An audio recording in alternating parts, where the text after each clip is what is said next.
Hey everyone, I hope you had a great week. We're continuing to talk about the beginning of the church and one of my favorite characters, Paul.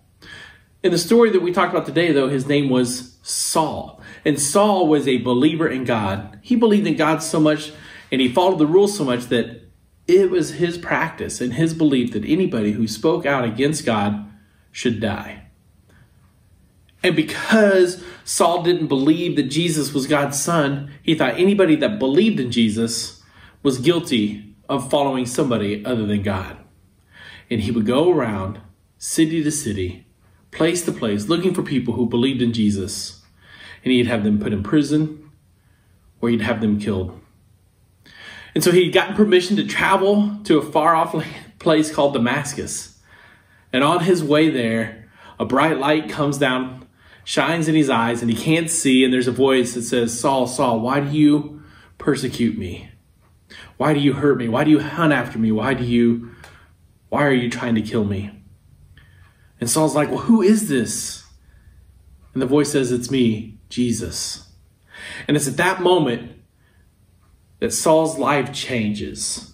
He believes that Jesus is God's son, and it changes the way he treats others. Instead of looking for people to hurt, he begins to look for people to love.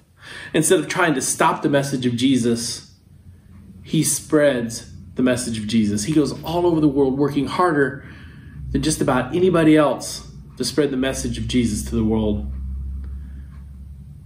And that's something we want to remember, is that Jesus can change everything. The more we know about Jesus, the more it changes our lives. The more it changes the way that we see other people. The more it changes how we see what's going on in our lives. The more we know Jesus, the more clarity and direction we have in our lives. And so this week, work hard to study the Bible and to pray, to get to know Jesus more. To begin to let what you know about him change how you treat others, how you love others, how you see them all as God's children, all created by God and all deserving of his love. Before I leave, I want to ask you, how did your homework go? How did your homework assignment from last week go? Did you read up on those characters in the Bible? Did you study them? Did you see how God helped and delivered them through the tough stuff in their life?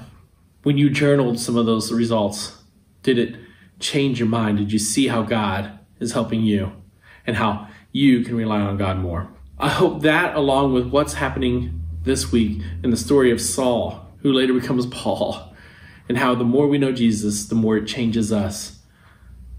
I hope you can begin to see yourself in God's bigger picture, how you can see how you can love others and rely on God to help you through anything. Until I see you next time, have a great week.